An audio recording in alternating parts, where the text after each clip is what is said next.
It's good to see you guys back. What do you guys want to do for us next? If you recall, one of our special projects from our first year's investigation was a gentleman named Chris Bledsoe. Last year, Andy and Paul traveled to North Carolina to meet with Chris Bledsoe, who says he had an extraterrestrial encounter in 2007. This fire was swirling and these little flames were shooting off of it. I never thought about UFOs, but I knew it wasn't anything that we had. Chris claims that afterward, he formed a connection with the phenomenon. It came out of the sky, and when I came home, the phenomena came into the house.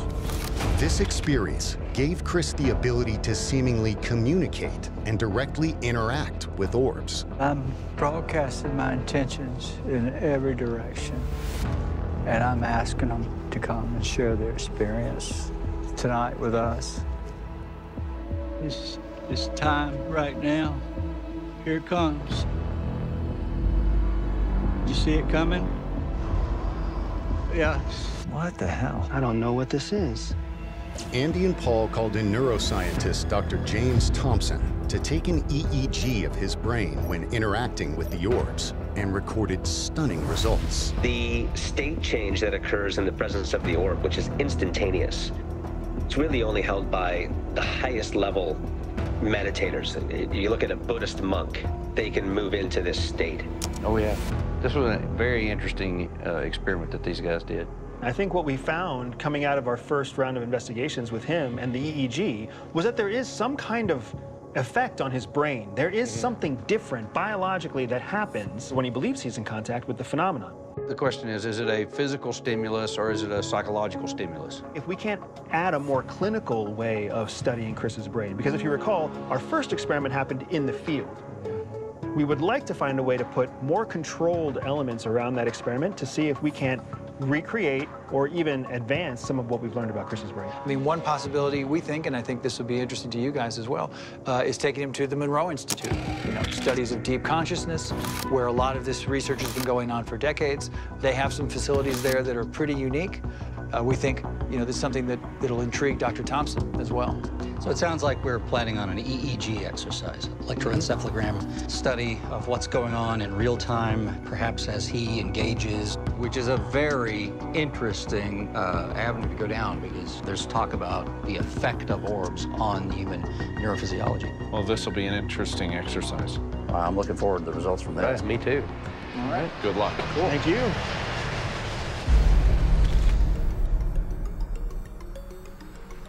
This is a beautiful place. Look at this. The team will meet with neuroscientist Dr. James Thompson at the Institute to do a more controlled set of tests with Chris. I am super excited about this experiment. Dr. James Thompson, thank you so much for coming back. Pleasure. In last year's investigation near Chris's home in North Carolina, Dr. Thompson ran brainwave tests on Chris to see what happened to him when he saw orbs using an electroencephalogram, or EEG. An EEG uses electrodes on the scalp to detect and record the location, frequency, and strength of electrical signals sent to different areas of the brain, and can give an analysis of a person's brain waves when they are experiencing different events. In 2023, using EEG technology, the team was able to capture data of Chris's brain when orbs appeared. Just had a sighting. We just had a sighting. He's pointing. Oh, wow. We're going to have you in this copper enclosed room. You're going to be lying in the bed. We've got people outside, and we've got the cameras outside monitoring the sky. And when you sense a phenomena, react to it as you naturally would. And we'll be capturing the data outside, and we'll be capturing the data inside of your brain, inside this copper room. Wonderful.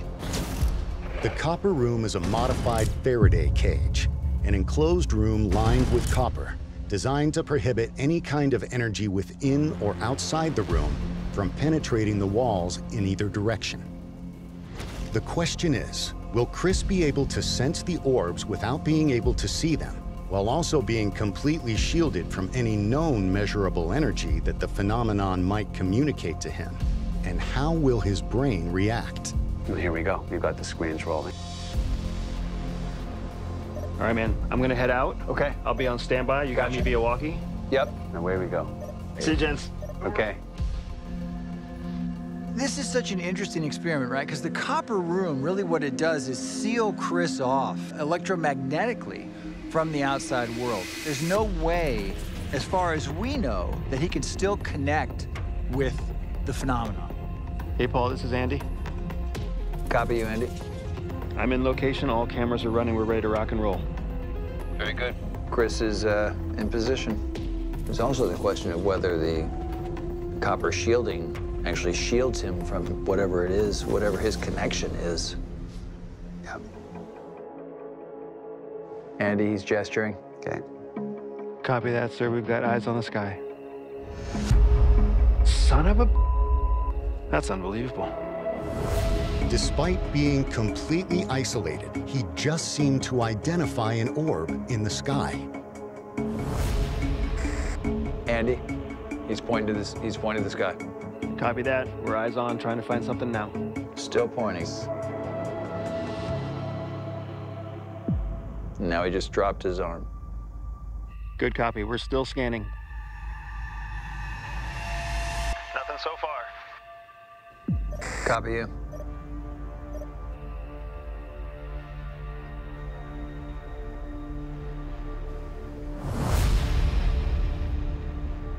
Andy, he's signaling.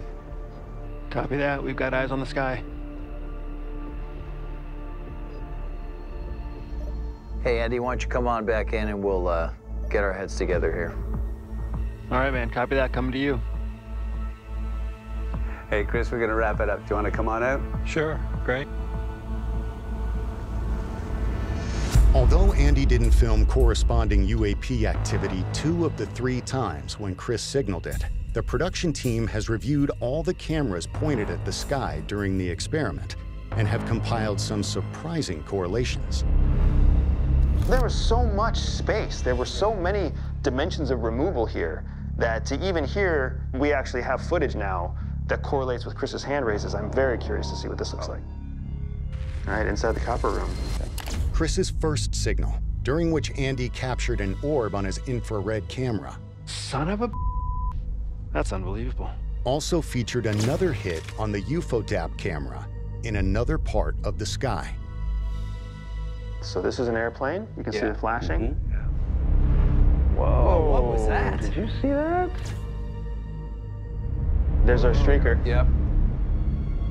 Wow, and to think that that correlated with Chris raising his hand inside the copper room? That's wild. That's totally It's wild. barely perceptible. Chris was in an insulated room.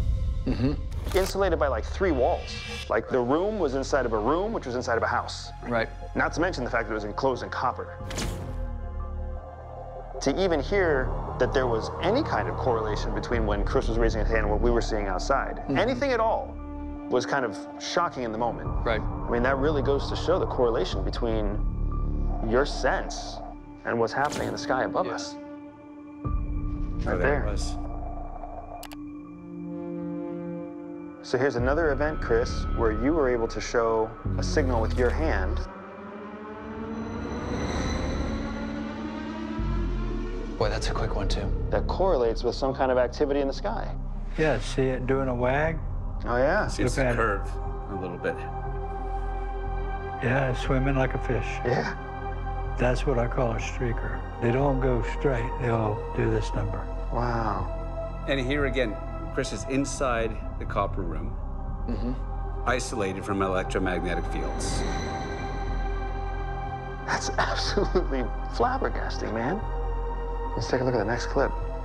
The next footage from the thermal camera correlates with the 3rd time that Chris sensed an orb.